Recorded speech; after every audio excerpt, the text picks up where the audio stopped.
I'm one of the keepers here at Paradise Wildlife Park. I'm joined by Claire, one of the other keepers, and we'll actually be doing one of our otter feeds for you guys today. And we'll actually be doing an enrichment feed as well, so it'll be nice and fun, and we'll see what they want to do with it.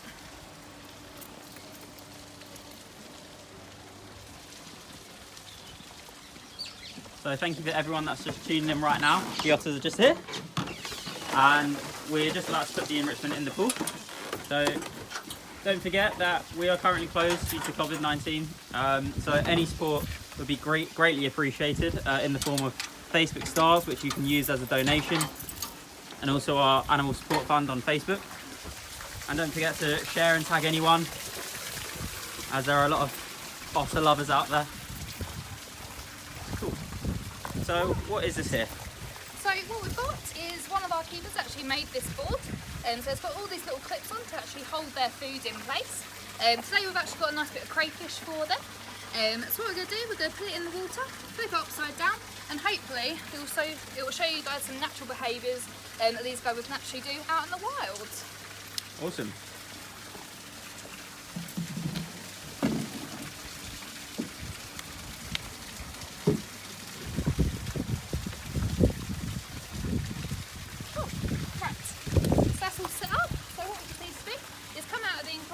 And then Claire will be on hand releasing the otters into this part of the enclosure. So yeah, so we'll see what they take of it.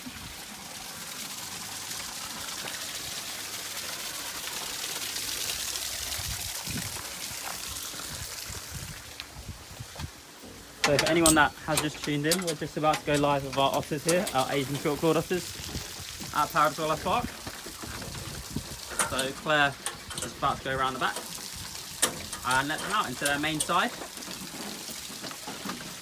How do you think it's going to go?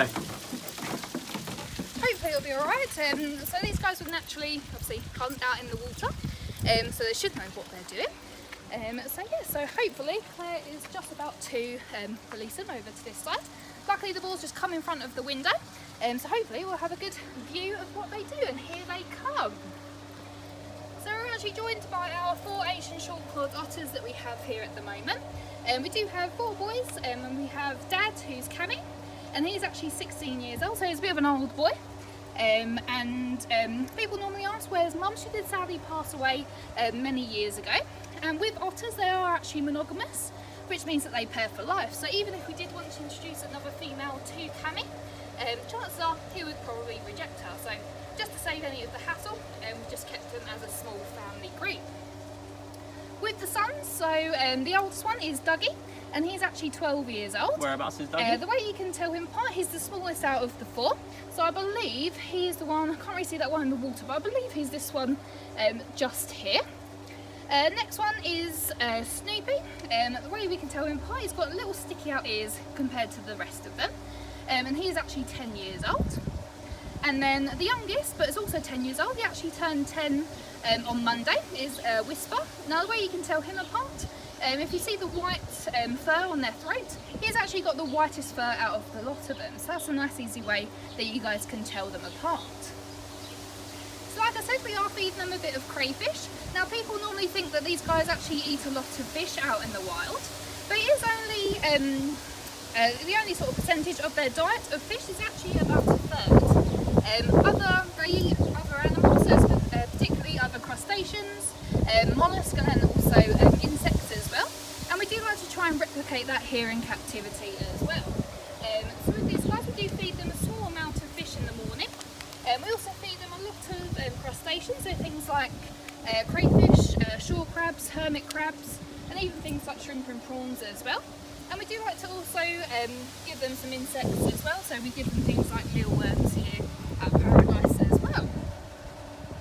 Now these guys actually live out in the mangrove forests out in Southeast Asia, particularly areas such as Vietnam, Thailand, places around there really. And these guys are actually the smallest out of all of the 13 species of otter you will find around the world. Now even though they are the smallest, they are actually the least aquatic out of all of them, and they do spend most of their time on land as opposed to swimming in the water. But as you can see, they're absolutely perfect swimmers, and they've got several adaptations to make them better suited to water life. So we'll go through a few of them now. So first things you'll see, they're really dexterous with their hands. Now as the name suggests, they actually don't have, they have a small claw on their feet, and they actually don't have little to no webbing between their toes as well. So this makes them very dexterous when they are actually finding their food out in the wild, because these guys have to go into any sort of the bottom of any sort of lakes and things like that to find any sort of mollusks. So they need to go and sift through any sort of mud, things like that. They do also have two layers of fur. So the outer layer is the darker layer that we can see, and that's actually made up of guard hairs, which try and sort of prevent any of the water from seeping in.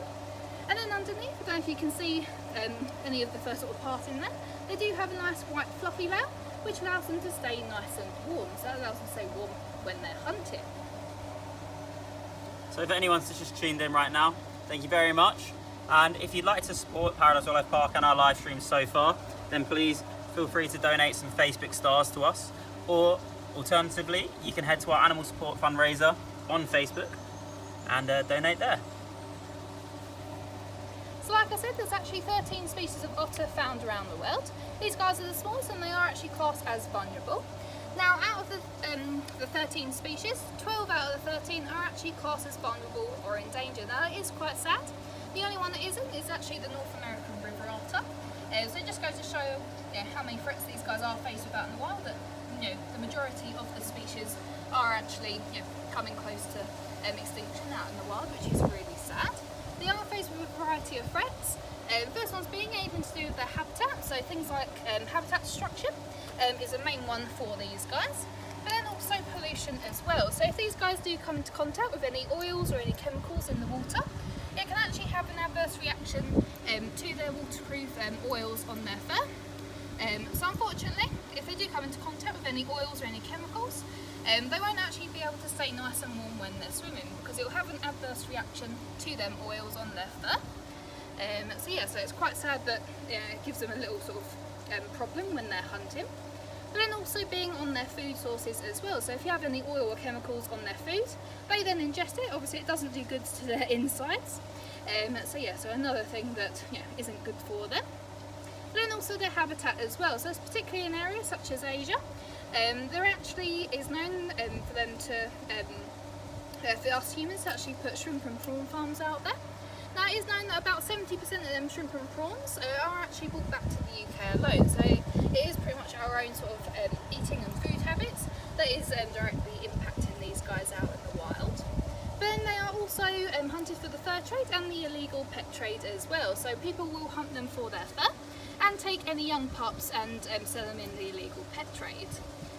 So one way we can actually try and help any of our animals, and then also the otters as well.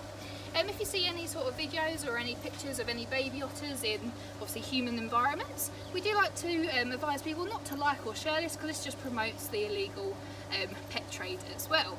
And like I said, people will actually take cubs from the wild, and particularly mother otters, they are very protective of their young. So it is highly likely that the mum will also be killed, so that the people can actually take their cubs. So it is really sad. So here at Paradise, we like to raise as much money as we can for any animals here at the park. That does include our otters as well. Now, unfortunately, with the pandemic at the moment, we are unfortunately closed. We would actually be celebrating Otter Weekend this weekend.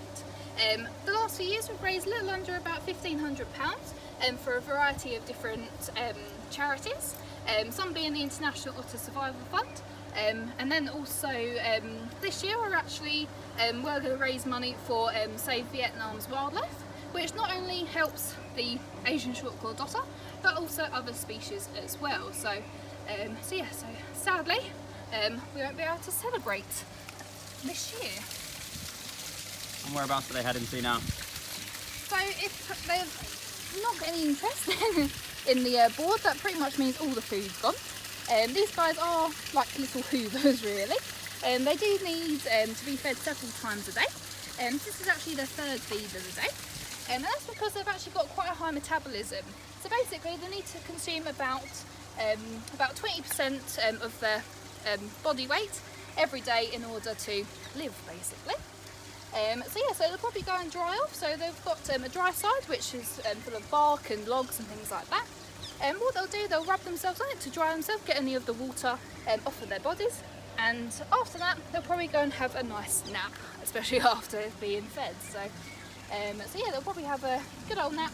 And then, yeah, just in time for the last feed of the day. Brilliant. Well, thank you very much for the talk today. And thank you everyone for tuning in and taking part. If you did enjoy the stream, obviously we are closed at the minute due to COVID-19, so any donation would be greatly appreciated, whether that's through Facebook Stars or to our Animal Support Fund on Facebook, on our main page. So yeah, thank you very much and have a great day, everyone.